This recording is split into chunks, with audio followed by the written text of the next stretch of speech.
We were somewhere around Barstow, on the edge of the desert, when the drugs began to take hold.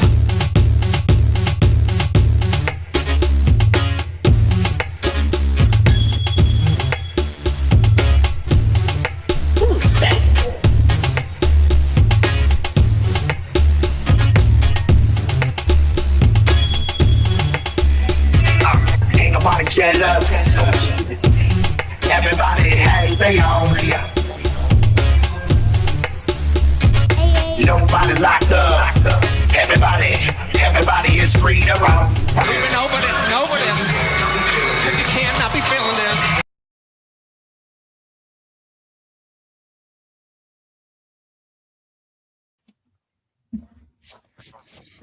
Welcome again, man. Again, everybody, here we are. We're just hanging out, and we're so happy to have you. I think there's only, again, one way to properly do this. Let me break this out here.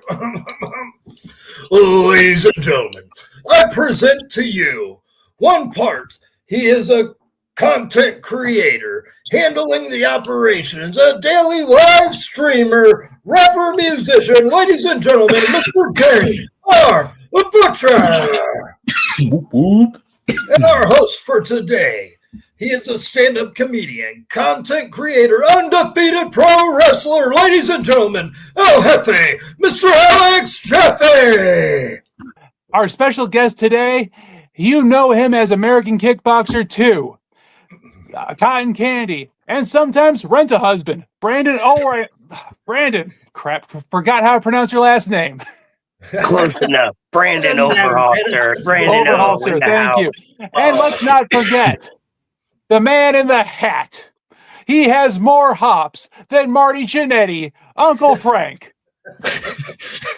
He knows my old basketball name. They used to call me Flat Beer because I had no hops. What the hell? Take over, Alex. Okay. Oh, wait a second. Oh, What was that?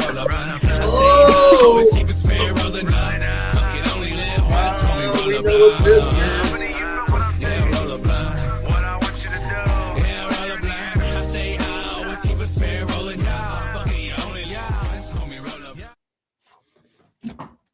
Well, tell us about it, man. You cued the music, sir. I did. Right now, this week, I'm smoking on Bad Apple. It's a 30% sativa, 70% indica.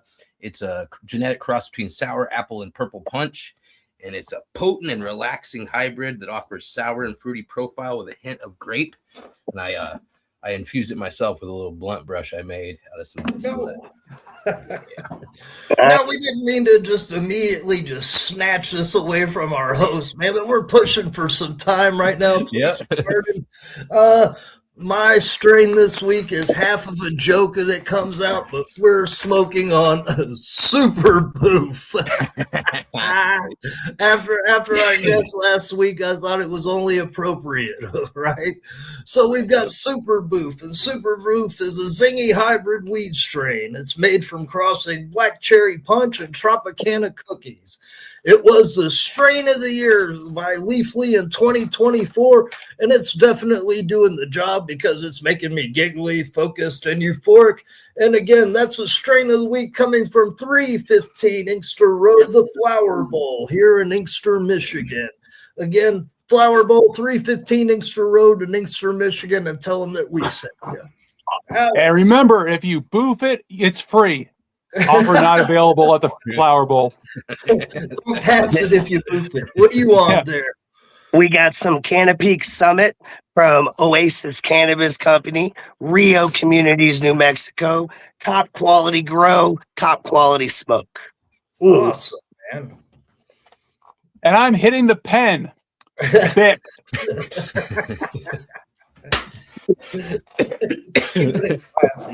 Oh, yeah. All right. So let's get into the first match. This one's brought to you by me. It is Manny Fernandez, the Raging Bull, versus Invader 3.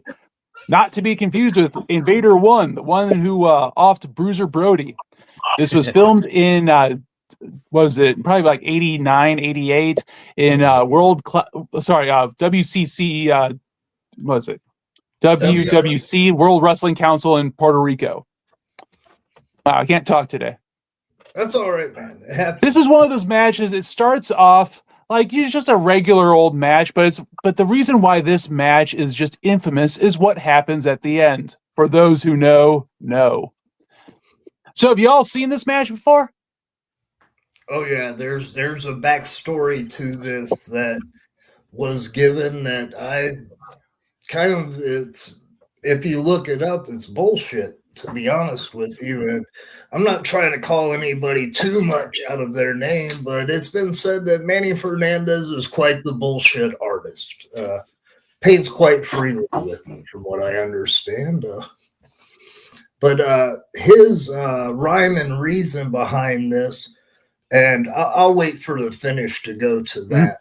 But yeah, Manny's rhyme and reason here, it doesn't add up just by the days. But yeah, this is definitely an interesting match, especially if you haven't seen it before. So you're saying Manny likes to Hulk Hogan the truth? Hell no. Before the Don't whole you talk bad. Don't you talk bad about Hulk Hogan? Didn't he wrestle 400 matches in a year or something? 400 days. Yeah, in a it's year because of the to time zone difference when you would cross over the international date line. between He gained like 35 days a year. Which Invader is this? This is Invader 3. The one who offed Bruiser Brody was Invader 1. How many Invaders have there been? Invaders, Assassins, what's the number gotten to? A lot. It's a good question. There's been Invaders, there's been Assassins, there's been Orderlies, there's been Infernos, there's been Mr. X's. Well, then you got to go by region or territory. Then you got Sexy Eddie, which is basically Mr. Triple X. It looks like four like official invaders. Or official?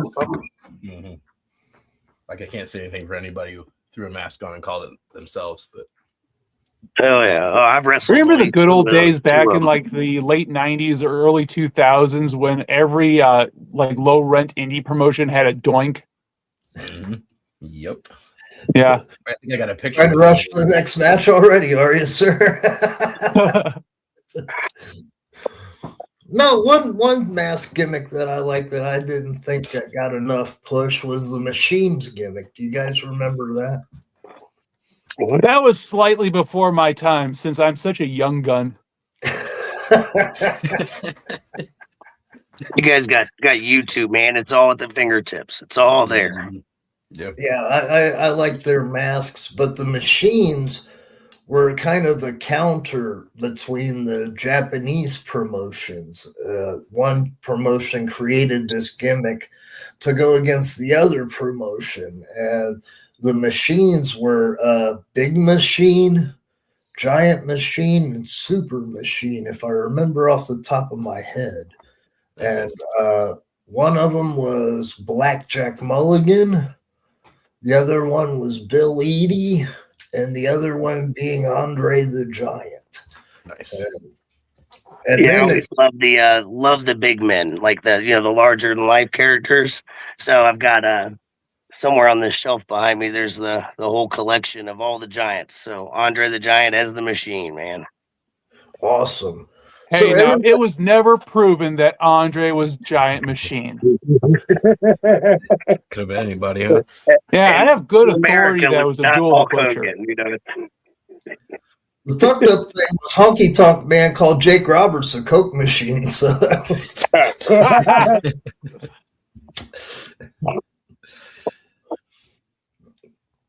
Cheap Pop, thank you. Good old Jake. His favorite drugs were Yes and More. Whose was it at that time, man? I can't put Jake down at all because he was one of, believe it or not, one of the truly honest people with me when I was breaking into the business. So, and that's hard to find in the business. Oh, here we come. Yep. And you'll see Invader 3 right here is doing the impression of the fountain in front of the Bellagio. Oh, here it comes.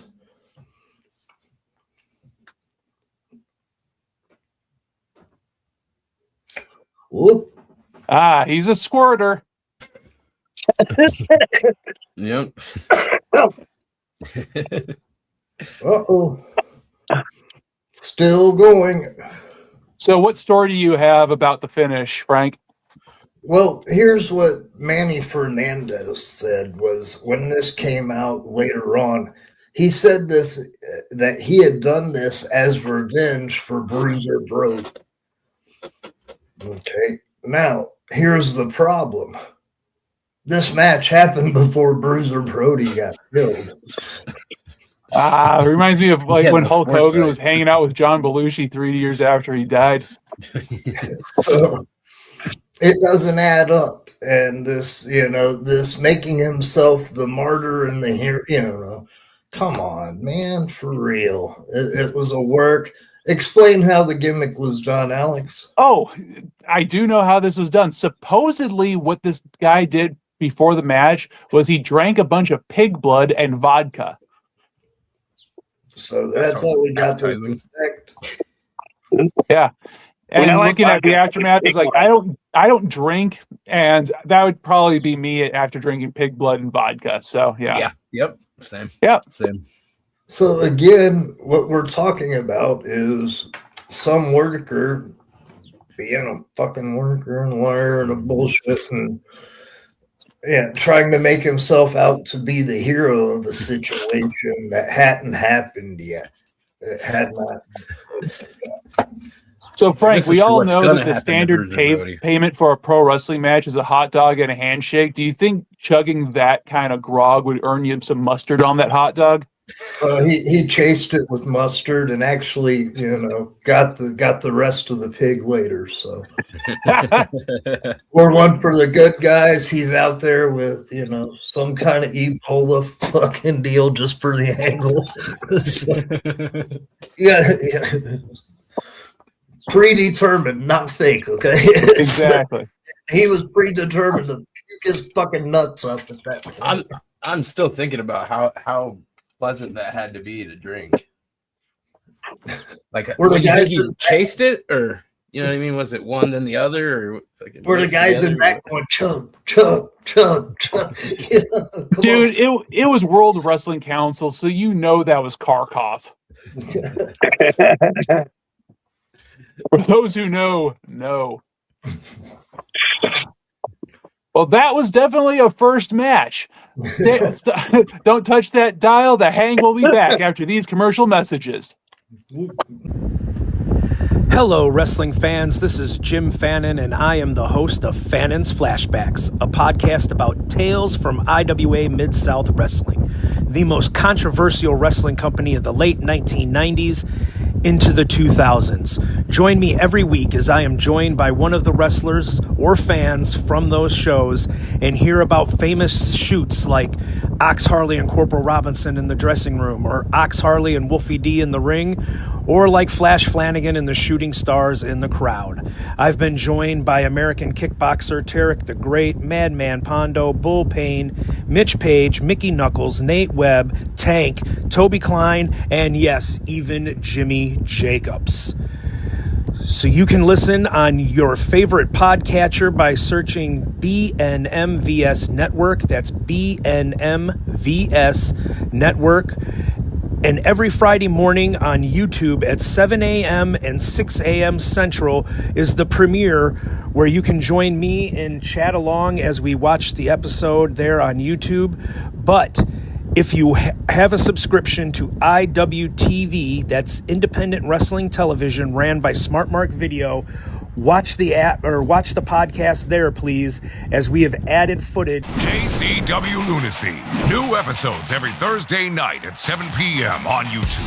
For over 25 years, JCW has delivered the very best in pro wrestling entertainment, bringing fans deep storytelling drama, gut-busting comedy, and unbelievable in-ring action.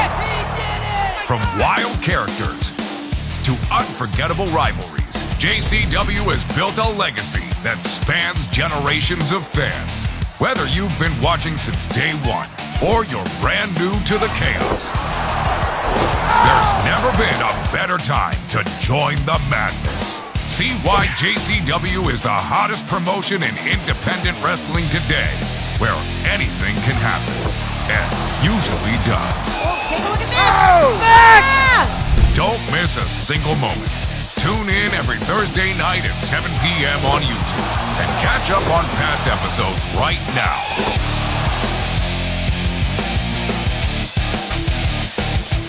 JCW Lunacy. It's more than wrestling, it's a way of life.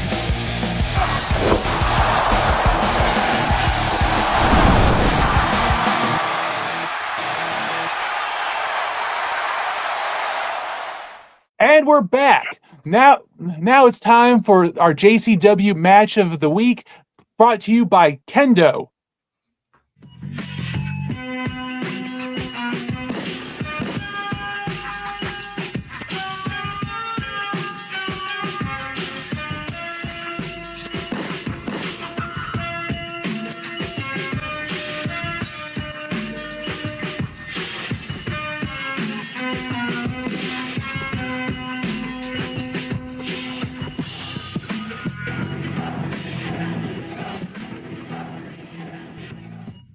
All right, welcome back, and this is the third edition of Kendo's Pick. Just like every other week, I'm going to be choosing a JCW match and giving my thoughts and opinions and commentary over top of it. And with that being said, let's get into this week's match. All right, so we got Southern Tracy Smothers being accompanied by Isabella Smothers. Those of you guys who don't know about Tracy Smothers, one of the greatest in the industry, probably debatably one of the biggest heels in JCW, and I'll let him show you exactly why that is.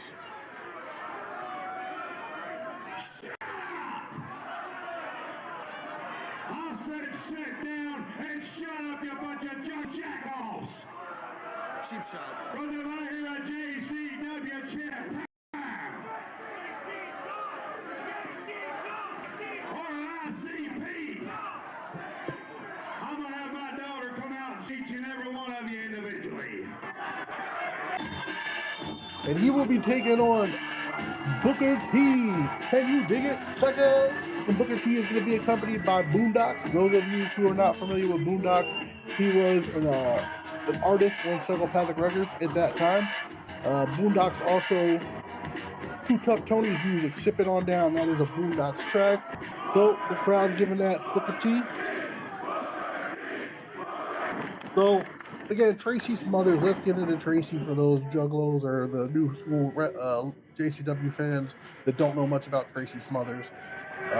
Tracy was also huge in the wrestling. I'm pretty sure he's wrestled for every major promotion at least some point in time in his life. Tracy Smothers is one of the greatest heels in JCW history, man. When you heard that music hit, you knew there was going to be some shit, because he was going to come out and he was going to talk some fucking mad shit to the Juggalos, and he didn't care how much heat he got. God rest his soul, man. Tracy Smothers was one of the fucking good ones. Well, this match here, classic good versus evil match. Nice little hammerlock applied, wearing down fucking evil Tracy Smothers. Tracy with a nice elbow there. And the good thing about this match is, as I said, this was Bloody Mania 4, which took place at the Gathering of the Juggalos 2010. So Booker T could still go back then. Booker T could probably still go now. But either way, man, back then, fucking, what were you on, 16 years ago now? Booker T still had it in him. He definitely hadn't lost a step at all. And here we go with Mickey Knuckles, Isabella Smothers getting involved.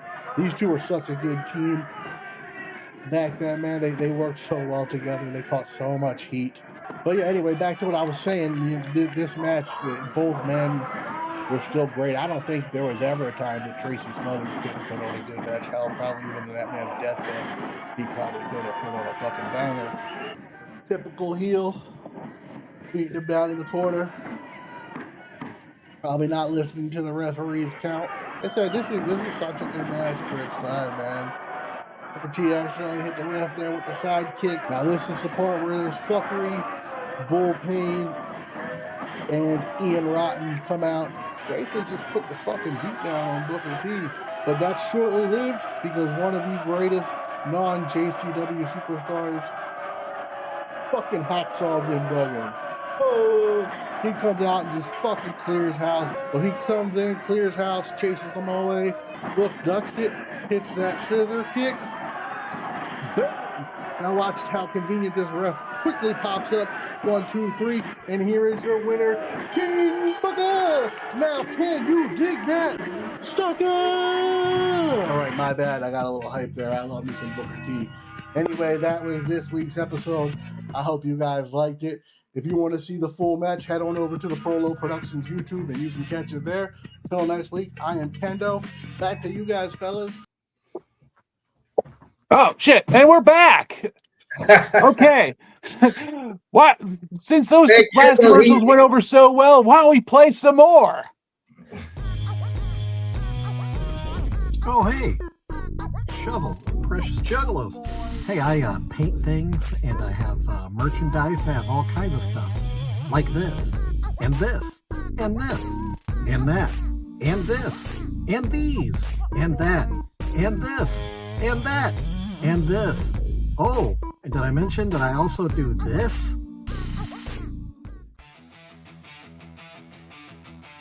Hey everybody, I'm Gene Jackson, and I want to introduce you to the Retro Wrestling Archive Podcast Network and the great pro wrestling nostalgia podcast we bring, including the Retro Wrestling Review Series covering the USWA, Memphis Power Pro Wrestling, Continental Championship Wrestling, and we've just added World Class Championship Wrestling, and now ECW. Plus great interview shows like Beyond Wrestling with Rob Hell, where the stories go beyond the ring. Then there's Dangerous Conversations with the legendary Dangerous Doug Gilbert and Tommy Wildfire Rich. Plus, don't miss special live streams like Live from the Archive and Arc of an Angle. And the Retro Wrestling Archive Network is growing. We're proud to feature the affiliate shows like STS Pod, The Hang, Classic Pro Wrestling Talk, Get Your Bell Rung, and even more great shows are coming soon. But that's not all. Join the Retro Wrestling Archive Patreon for exclusive bonus content, early podcast releases, special extras, and access to a Google Drive that is absolutely busting at the seams with territory wrestling history, including our legendary Memphis Mega Folder. Podcast, interviews, watch-alongs, live streams, YouTube, Patreon, territory wrestling history. It's all waiting for you at RetroWrestlingArchive.club, where we're preserving pro wrestling history daily. Don't just remember it, relive it.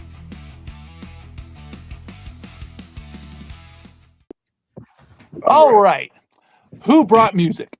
Oh, that was me this week, man. And I tell you, the act that I brought this week, I think all of us have actually seen in concert at least once, twice, maybe 3 or 4 times, man.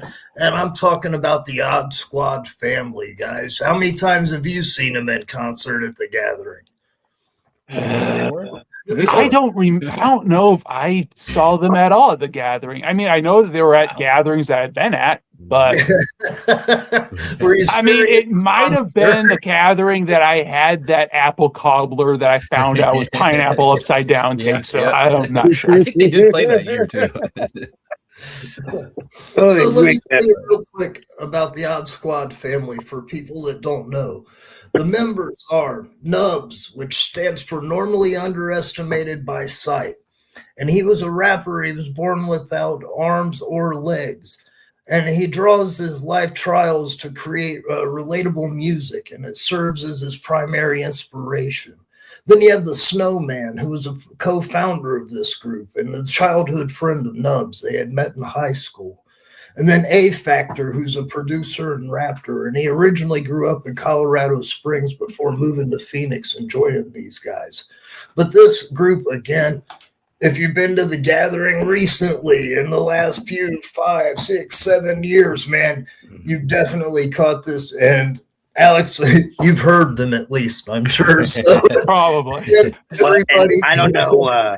I don't know how many times I've seen them at the Gathering. It's been a bunch, but my most memorable time is Juggalo Day in Arizona. Man, they were the after party. They were the show, and it was so lit.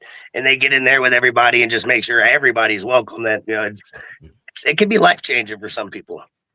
Oh yeah. So if you would.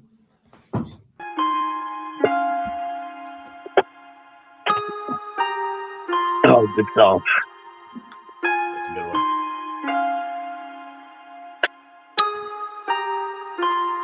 Every day I just smoke my pain. All these problems in my face, I just smoke them all away. Every day I just smoke my pain. From this world I feel the way. Thank God I got Mary Jane. Every day I just smoke my pain. All these problems in my face, I just smoke them all away. Every day I just smoke my pain. From this world I feel the way. Thank God I got Mary Jane. Every day I just smoke my pain. So I'm rolling up, I keep a couple ounces just so I could smoke enough. And y'all don't know my pain, so let me show you some. Always overlooked to turning out to be the chosen one. Shout out to my bullies, now I'm winning. You can make fun, I'll shake it off in a minute. On a good day, I'm smoking like a chimney bud. On a bad day, I'm burning up like a village. Mary Jane releases my soul. Can't explain the pain that I know. Like the blood inside me, it flows. With the strength inside me, it grows. And the tears start falling when I'm by myself. So I turn to Mary Jane, cause when I'm high, it helps. But nothing's been the same since we lost Frost. Every step closer makes my heart melt. So I'm dropping these tears, cause he should be here for all of these years. All the big cheers, let me be clear, my pain don't leave. I just suppress it when I smoke my weed. I just smoke my pain. All these problems in my face, I just smoke them all away. Every day I just smoke my pain. From this world I feel the way. Thank God I got Mary Jane. Every day I just smoke my pain. All these problems in my face, I just smoke them all away. Every day I just smoke my pain. From this world I feel the way. Thank God I got Mary Jane. Every day I just roll it up, light it up, inhale, exhale, cause we in here. Stressed out, sinning to get well, cause we in here. They rather have us hopping on these chemtrails, popping all these pills cause shit sells. If we burn a plant, throw us in jail. If you don't stay something in, we'll sit well. But hey, everything's better with a bag of weed. It'll never get you if you're masterpiece. Never let it stress you, you can match with me. And when you start to feel the pressure, never drag your feet. Never pass the judgment, only pass a weed. Tell you that I love it if you asking me. And everywhere I be, I need a half at least. Not a half of O, but a half of P. You fall down and you get up. I guess that's just how life works. It's broke, this road is lit up. I smoke my pain cause life hurt. My mind's turning while I'm burning. Put my pain on the page when I write verses. Do the same on the stage like life's perfect, but inside I'm hurt. Every day I just smoke my pain. Shut up, Keeper Sutherland. I just smoke them all away. Every day I just smoke my pain. From this world I feel the way. Thank God I got Mary Jane. Every day I just smoke my pain. All these problems in my face, I just smoke them all away. Every day I just smoke my pain. From this world I feel the way. Thank God I got Mary Jane. Every day I just thank life for the trees, thank life for the flame, thank life for the breeze, thank life for the water and every other beautiful thing I can see. Thank life for the lessons learned, the blessings earned and believing in me. And thank life for the chance to row my boat on down this stream. But if life is a dream, tell me why do I love so hard? Why do I give a damn when I lose a loved one and find myself lost in the cloud? Smoking that loud, it's a stress reliever. You can say I smoke too much, I don't smoke enough, I be needing her. Mary Jane, keep me sane. Mary Jane, keep a smile on my face. Mary Jane, far from plain. So I hope you know she take me to space. All I gotta say is she really be helping me. And you can find me smoking even if she wasn't healthy. Every day I just smoke my pain. All these problems in my face, I just smoke them all away. Every day I just smoke my pain. From this world I feel the way. Thank God I got Mary Jane. Every day I just smoke my pain. All these problems in my face, I just smoke them all away. Every day I just smoke my pain. From this world I feel the way. Thank God I got Mary Jane. Every day I just smoke my pain. All these problems in my face, I just smoke them all away. Every day I just smoke my pain.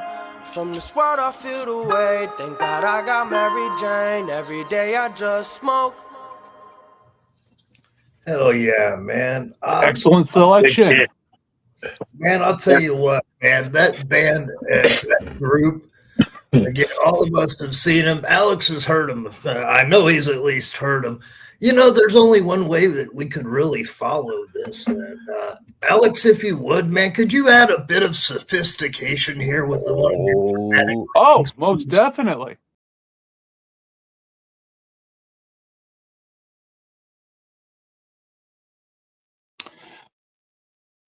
This next dramatic reading is from the modern-day poet Rick Dees and his cast of idiots, and the sonnet is called Disco Duck.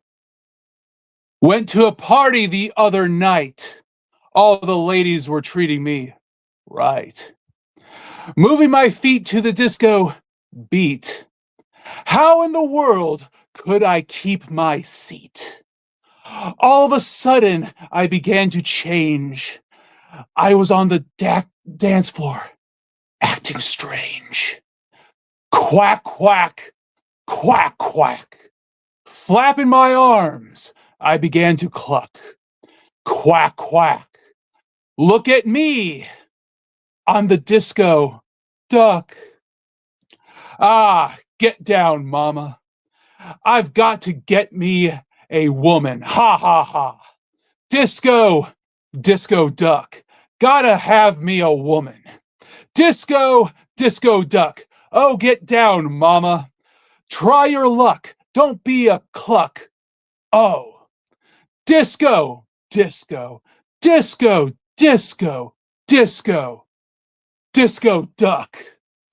All right. Disco duck. Oh, get down, mama. Oh, mama, shake your tail. Feather. Thank you.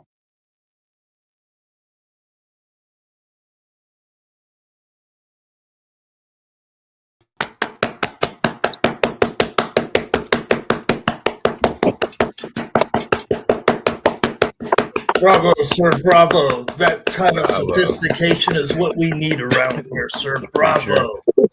For sure. Thank you. Now, before we get into our next match, Brandon, would you like to pitch the Sunflower Festival? Sure. Reason I'm Brandon today instead of some of the other names you mentioned earlier is New Mexico Athletic Commission decided to sanction Brandon Overholser for a match where Manny Lee wrestled John Cena. And by that, I mean, he was invisible. Nobody could see the opponent. So they decided to fine me $500. I don't have my building. I gave up my business. It moved on. So working with another local business to set my ring up. And Brandon's going to actually have a pro wrestling match and kind of tell the athletic commission to fuck off or where they can shove it. I mean, you're sanctioning me for art, so come sanction me for the real thing. I dare you. Yeah, so, but it's the Sunflower Festival, August 29th, 2026, Mountaineer, New Mexico.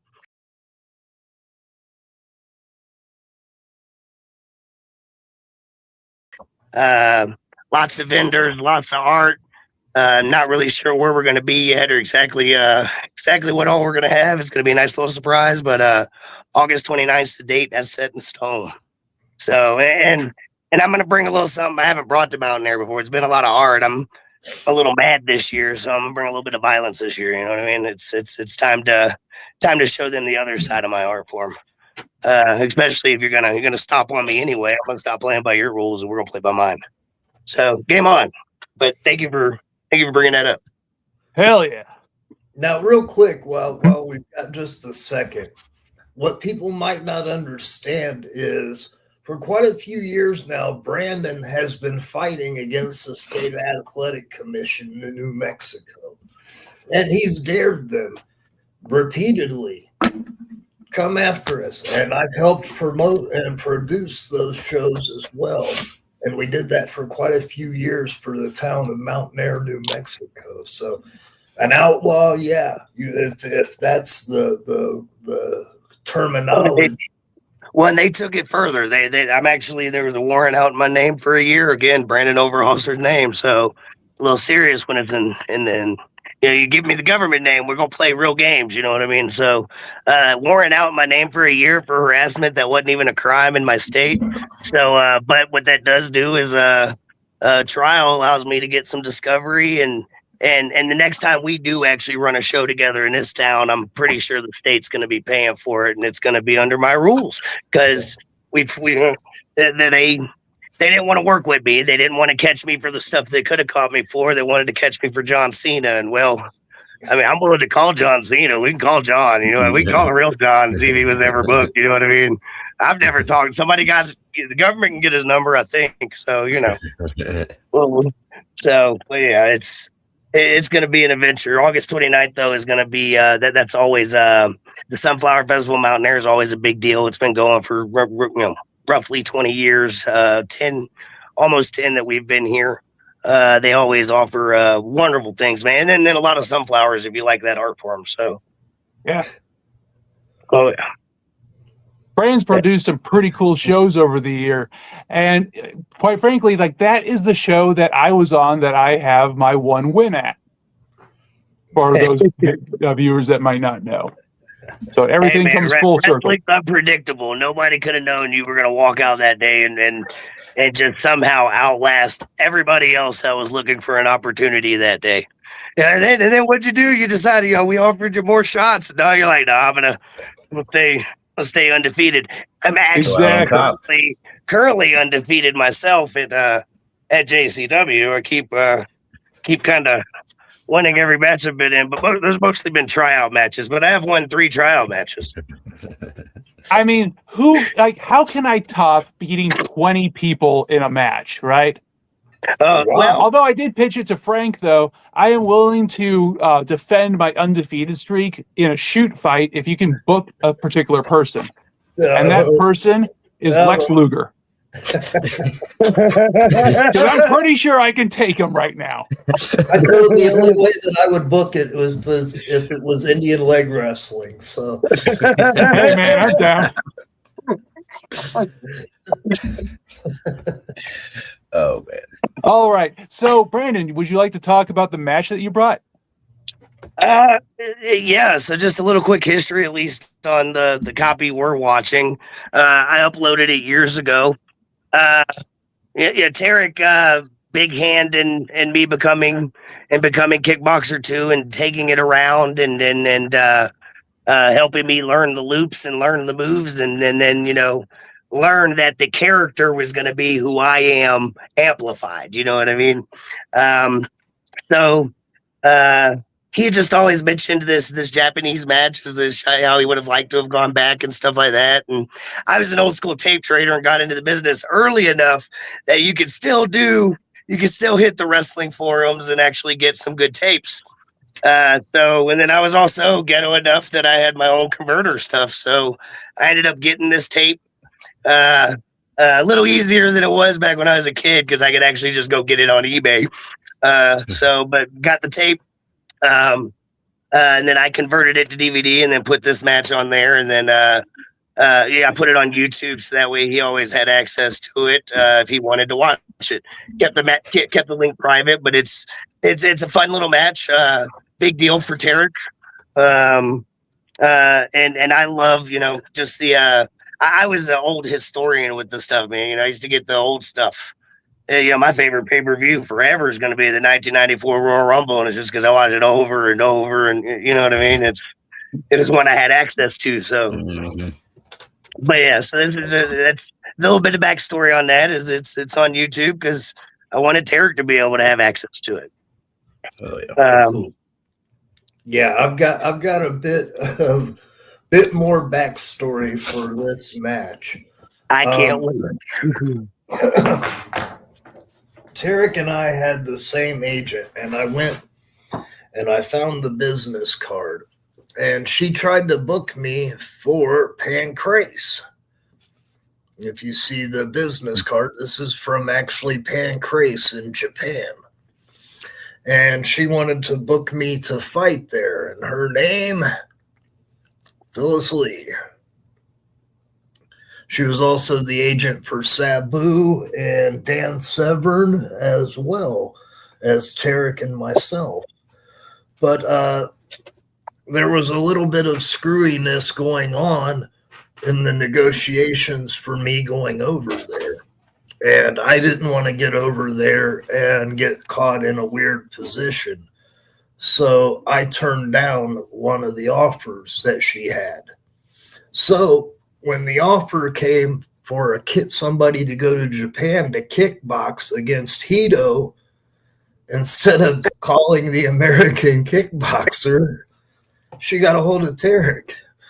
And Tarek gets a hold of me and says, "Hey, man, can you come teach me how to kickbox? I've never kickboxed before in my life." And I said, "What the fuck? What are you doing?" He said, "They've got me booked to kickbox in Japan." I said, okay. So this is Tarek after 1 week of kickboxing training in FMW fighting against Hito. So that's pretty awesome. Yeah, and again, I partially think that it was because of the heat that I gained by not going over to Pancrase at that time for her. So she offered this to Tarek. Oh God, I haven't watched this match. I wanted to watch this with fresh eyes, and I'm just picturing like a Japanese equivalent of Bart Gunn right now. It's not a bad equivalent. Okay, you gave me some like false hope there. Like, oh, it's not bad. Equivalent. Uh-oh. But I mean, he looks like he hits hard. I'll put it that way. I'll put it this way. It's probably not the best strategy to block kicks with your face. Well, Tarek said he wanted to show how tough he was. Oh, no. And what did he tell you? Wasn't a good choice of ways to do that. But again, we're talking about somebody who's fighting in Japan against a Japanese fighter with 1 week of fucking training, okay? So oh, no. So as I said, he was like 2 tears in a bucket. Fuck it, let's go. And the money that he made was worth the going over and doing it. We'll say that much. I'm not going to disclose, but our trainer got fucking heated for some reason and was like, "Well, fuck, they got you coming over there for just one shot? Who do they think you are, Hulk fucking Hogan?" And we wondered, like, why in the fuck is this guy acting this fucking way? You know, Tarek's going over there and he's getting paid well to fucking do one fight. You know, JR, this would be a prime time to hit a button and it would say something to the effect of, "It was at this moment he knew he fucked up." Wait, who said that to him? I have that. No, there was a sound bite of that, and I think that was like Tyler the Creator, right? I think so, yeah. When keeping it real goes wrong. Yeah, pretty much. Yeah. Cue the curb your enthusiasm theme.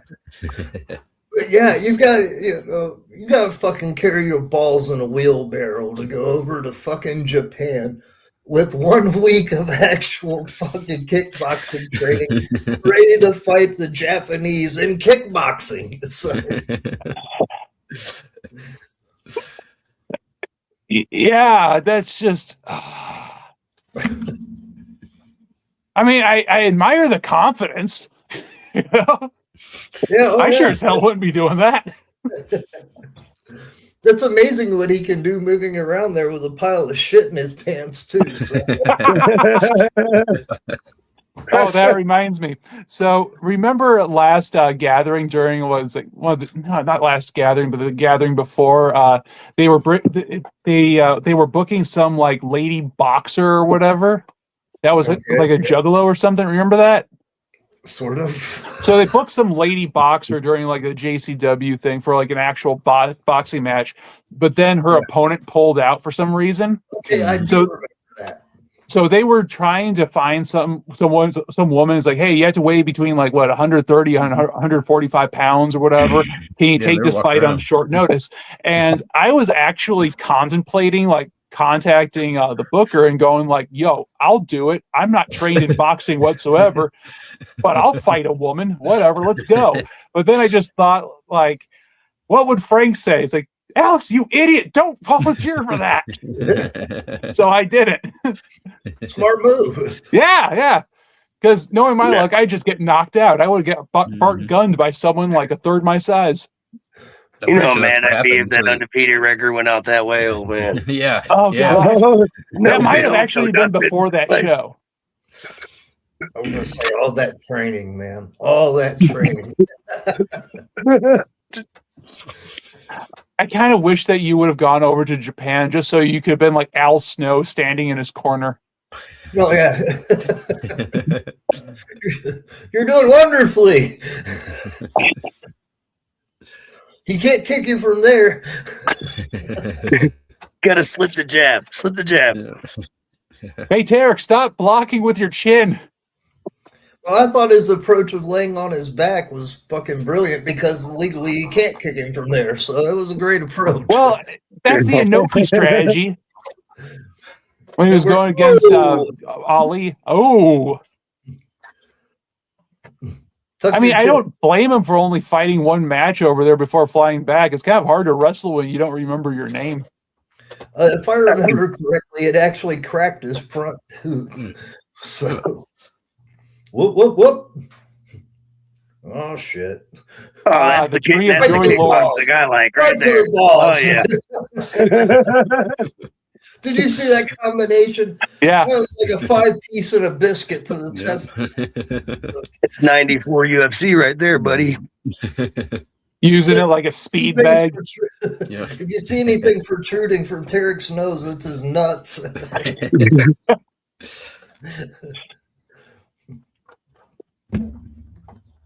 Whoop. So again, as I said, he's going out there and whoa, spinning back fist, get paid, Tarek. Well, at least he connected with one. Good for him. Oh, he hits hard. He'll wallop you. Oh yeah. I'll doubt that for a minute. Tarek, and this was Bad Boy Hito, correct? My concussions came from us just playing and having fun. And this was Bad Boy Hito, correct? Yeah. Okay, because I don't remember like him having the old Carlito Colon, you know? Yeah. Whoop. Booyah. Tarek going for a pin in a boxing match. Why the fuck not, right? Yeah. It's the end of the first round. I mean, in fairness, I've never seen Mike Tyson hit a sliced bread number 2. Because he had damn it. That is a specialist you'd see in the ring right there. Tarek was trained by me in 1 week. Did you see what the fuck he just did? That's Mike. And when he gets kicked in the mouth, I don't know what the fuck happens, but all right. He had to bust that shit out. He's showing him in Japan. Man. He's a high-tech motherfucking kickboxer. I've never seen Bill Wallace bust that shit out. Superfoot ain't got it. Terry the Great does. He does look like a boxing villain from any like 1930s boxing movie. Just yeah, he ain't fucking around, man. Do you see that? Stay on your stool. I kind of wish that we could get like Bill Sugar to talk over this. What you see right now is he's waiting. Oh, wonderful right hand. The body slam, classic boxing move right there. Yep, leg drop too. Yeah. You didn't know I boxed, brother. Yeah. Michinoku driver, stay down, motherfucker. Yeah. Geez, I still remember that time when George Foreman won that World Heavyweight Championship with the Michinoku driver. Good times, good times. How dare you call this man out, man? He's got 1 week of fucking kickboxing training, breaking it down, man, surviving. Oh, shit, never mind. Oh. That was a Popeye punch, man. You leave that Popeye punch alone. Oh, God. That was a knee to the face. If he didn't have a concussion before, that'll do it. Yeah, definitely got one now. But that was classic fucking Marcus of Queensberry fucking boxing right there. I taught him in 1 week. You ain't ever seen kickboxing like that from that kind of fucking train. I dare you, motherfuckers. So Tarek bragged that he broke this guy's hand. With his face. Yep. He's limping away from kicking Tarek in the head so fucking hard. Yeah. Hurt his foot. Yeah, there's definite damage done. Tarek trying to find the wheelbarrow to load his balls into to fucking get back to the balls of steel with 1 week of kickboxing training, fighting in fucking Japan. Shout out to fucking Tarek. Hell yeah, Tarek the Great, Tarek the Legend. In some states, a shot to the balls like that could be called gender-affirming care. Man, do we have that ball shot that I sent you? Oh, we were talking Necro Butcher versus Loki, right? Yeah, we'll have to insert that. Yeah. Yep. Roll right that here. beautiful bean footage. Roll that bean, man.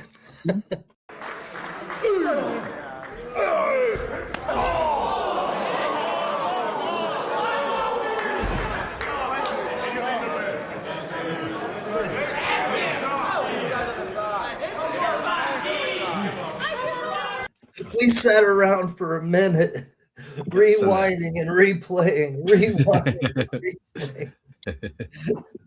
Good Lord. So, you guys want to keep this pro wrestling train moving? Who has the next match? Hey, that would be me. But I actually have a picture to go with this match, and I don't think I should be talking about this, honestly. Whoa. Man, this match is so special to me, man. And he hipped me to this just a little bit before we got started. And I can't explain how special this match is and how much exposure that I got from this match. This match actually got me in a Hollywood movie with John Leguizamo, Brittany Murphy, Mickey Rourke, and the movie's called Spun.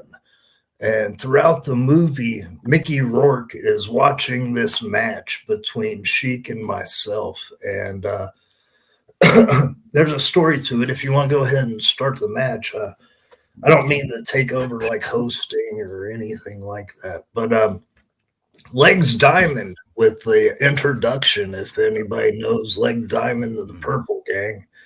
And the referee is A.T. Huck. He's the first person to bring me to Detroit to wrestle in 1996. Without A.T. Huck, I would have never met ICP. I would have never done any of this. So that referee is a big reason behind it. Now, the bookers for this match, when I got there, they seen that Sheik could hardly walk. And these guys, I'm not going to say their names. It wasn't the clowns who booked it. It was a couple other guys.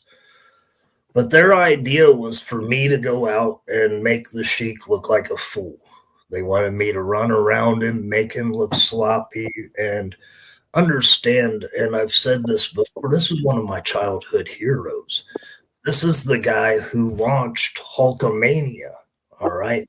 Hulk Hogan beat the Iron Sheik to win the World Heavyweight Championship January 23rd, 1984. And that's off the top of my head there.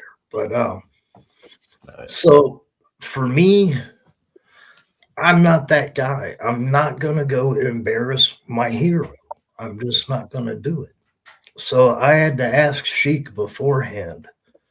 I said, do you trust me? And he said, why, Baba? I said, tonight you're just going to have to trust me.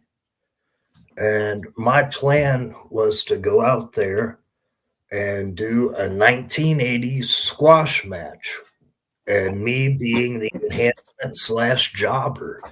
Because if this man was to go down, he's gonna have a lot of problems getting up, number one. And it's gonna expose him looking weak. And that is the last thing that I want to do with this man, is make him look weak in any way, shape, or form. So, as I said, this match, my goal was to make him, again, he says it during the match, you're making me feel like a world champion. So, yeah, it was a mission accomplished by me for this. And as I said, this is so special to me because there's more to it later on that goes on after the match, and I'll get to that.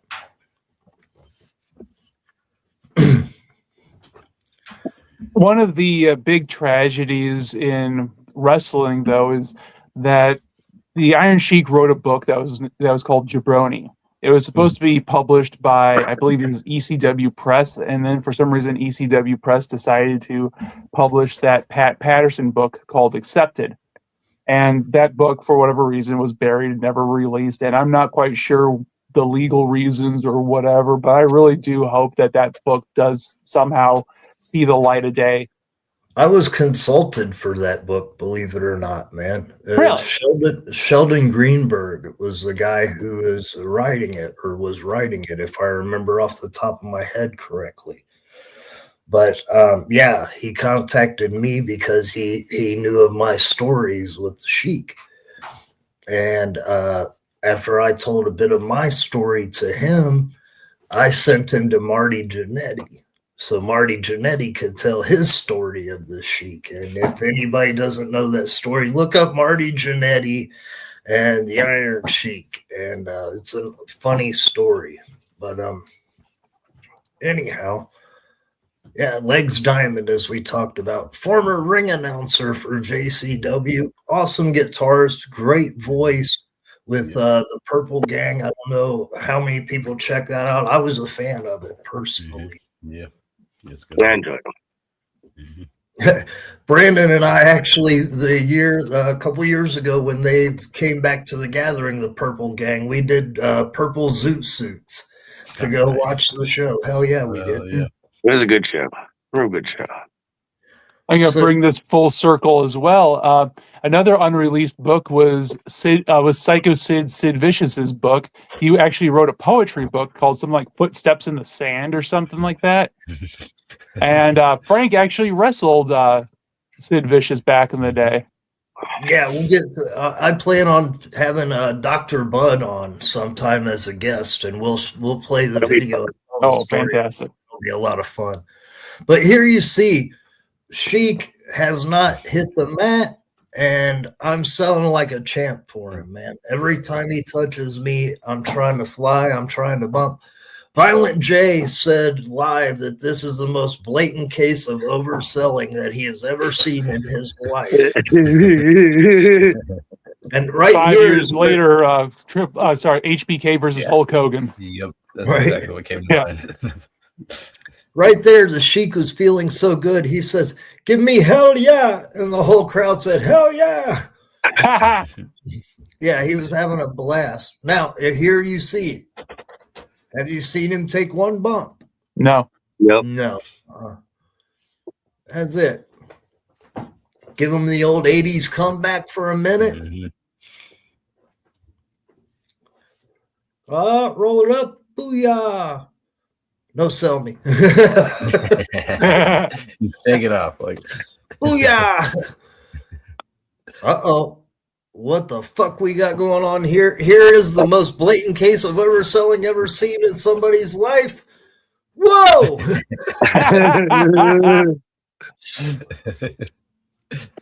Now, after good thing it's not Pat Patterson, but go on.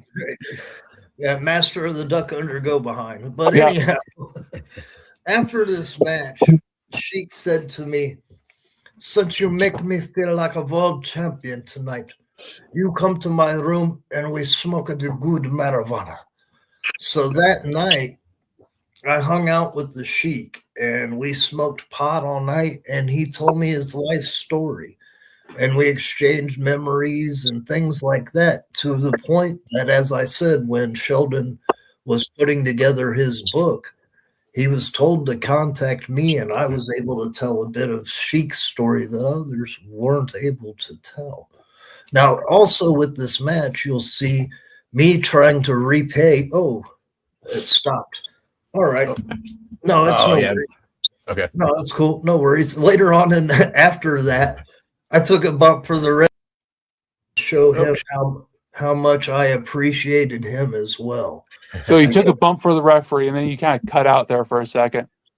Yeah. What I was saying was I had taken a bump for the ref, and it was me trying to show appreciation for him because of everything he had done for me. His name's A.T. Huck, and he's been involved with the Michigan wrestling scene forever. Do you have that other picture, JR? Yeah, there it is. That was the last time that I got to see and spend time with the Sheik, and that was at the building that just recently fucking turned away wrestling, the Eagles in Berwyn, Illinois. Damn. But I heard Sheik was in town, and I was wrestling earlier that day, so I went across town to see him. And as I got to the building, as I walked in, I could hear him cussing from the dressing room.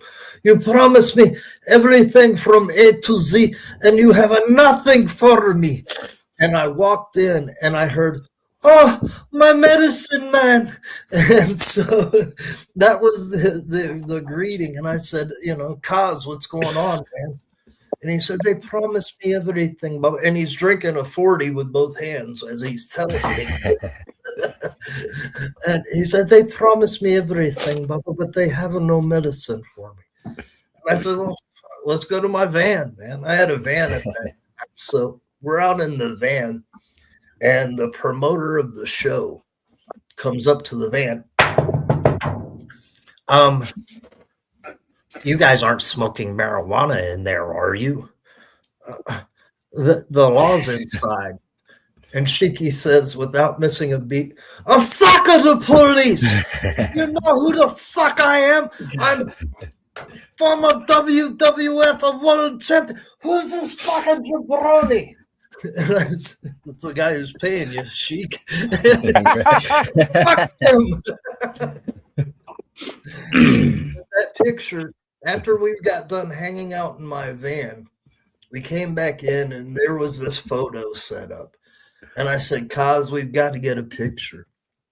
And if you see, he's smiling, and we're just having the time of our lives at that moment. And I just wanted to capture that moment. Very few pictures I have with me and other wrestlers, but this was something really special for me, this moment, and I was so happy that I was able to get a picture of it. That's awesome. That's wild. Yeah, I think we have a couple more commercials to play for you guys. Stay tuned. Check this out. Sorry about that. A little mistake. I was. Oh yeah, I know. I'm just. I'm just letting you guys apologize. So I know that. I know. Okay, are we going to come back with memes or shout-outs? I'm just waiting for like some silence, and so then that way it will be a better cut, Yeah, I have one. Yeah, no, you're fine. Okay, just a second. Okay, excellent. Now let's get down to some memes and shout-outs. Yeah, this one actually the commissioner sent to me. So, sorry. There we go. I can't read that.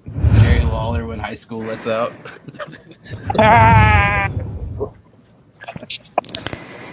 It's funny because it's true. Yeah, shout out to the commissioner. Now, shout out a little bit to Alex's Al Jeffe's guest here. This guy, I'm going to tell a little bit of a story. Okay. When he started doing American Kickboxer 2, he came across one of my trainers, and his name was Tracy Smothers. And when Tracy first seen Brandon, words that came out of his mouth was, "You ain't kickboxer." And the next thing I know, I'm getting a phone call from Brandon to talk to Tracy. Do you want to tell the story, Brandon? Oh well, he first we couldn't find Terax. So there was no way to actually vouch that I wasn't, an imposter. And this was a big deal show. This was Cleveland All Pros, JT Lightnings. It was their 17th anniversary. It was just a big show. And yeah, me and Tarek were, we were in our swinging thing doing our loops. So we were going to go out and give them a good solid 20, 30, whatever we felt like we were going to, play it by the gut. It's funny you showed Lawler because that night, Lawler hit on my wife until she was like, "Oh, I'm married to the guy in the ring," and then he disappeared. Yeah, Tracy wouldn't let me leave his site until he had somebody vouch for me that he trusted. And unfortunately, it was a loaded show, but unfortunately, there wasn't too many people around that he trusted.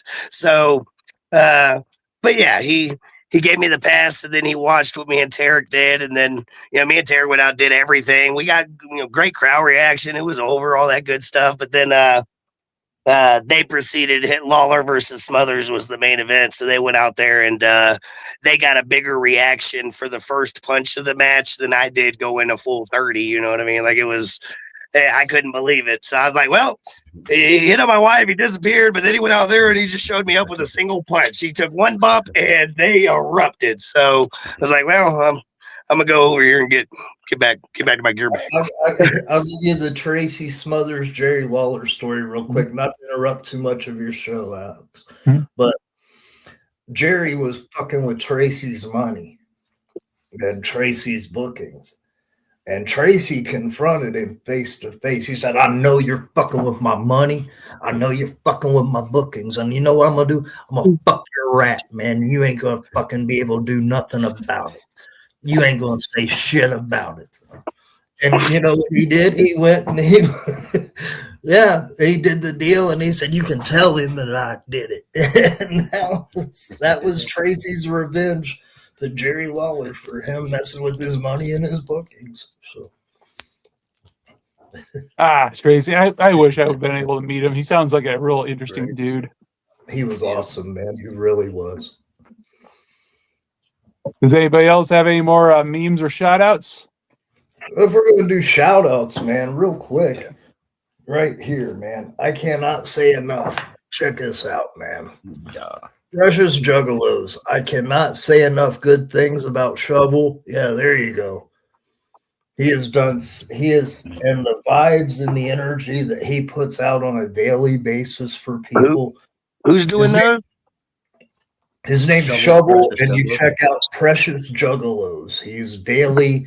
It would be 3:30 your time, 5:30 my time. So. He repaints a whole bunch of like Precious Moments figurines and makes them Juggalos. Yeah, that's like his main thing, but he'll do pretty much anything. That's one of the things I really like is you really never know. It is a lot of Precious Moments, but if he can paint it, he will, and he'll give it a shot, and he does a really good job. And it's a good chance for every day for an hour to just shut out the world and ignore the bullshit that is the world and just hang out and chill. Mm-hmm. Jeffy, you've done an awesome job as the host, man. What the heck? Awesome. Thank you. Great job. You've had it in you, man. You want to take us home? Yeah. Hope everyone enjoyed the show. Tune in next week, same bat time, same bat channel. Peace. Whoop, whoop. Hey, real quick before we go, do you remember that time we did a flashback? Oh, are you kidding me? Not again, man. No. Whoop, whoop.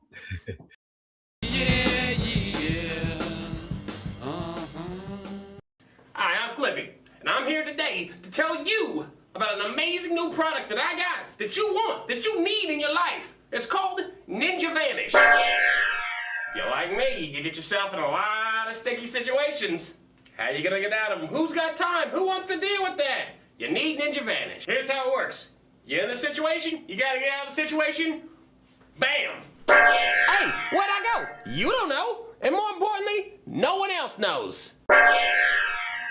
You piss your pants in your friend's couch? Ninja Vanish. You fart in an elevator? You gotta get out of there. Ninja Vanish. You walk into a gay bar? Ninja Vanish. Unless you're gay. You get in a fight with a hooker? She bite your tongue off? Ninja Vanish. You reference old things that aren't even funny no more? Ninja Vanish. You pull out too late. 9 months later, you got a problem on your hands. Baby, I have something really important to tell you. I'm pregnant. God damn it! Ninja Vanish. Your mom catches you jacking off. What are you doing? I'm using the bathroom! Well, I'm coming in there. No? Ninja Vanish. You wake up next to a big girl in the morning that you don't know how you got there? You was a minotaur last night. She's got a dick. Ninja Vanish. Hey, and for the ladies, you can use it as well. It ain't just for us guys. You fart while your boyfriend's going down on you. Ninja Vanish. Alright, now I'll tell you what I'm gonna do. 'Cause we can't do this all day. I'm gonna give you a month's supply of Ninja Vanish for $29.95. It's made in Thailand, so you know it's good. You also get this, the blow phone. A phone with a breathalyzer. You'll never drunk dial again. $40 value, absolutely free in the next 15 minutes. Hey, you've tried the other guys, now dip out with the best. Ninja Vanish.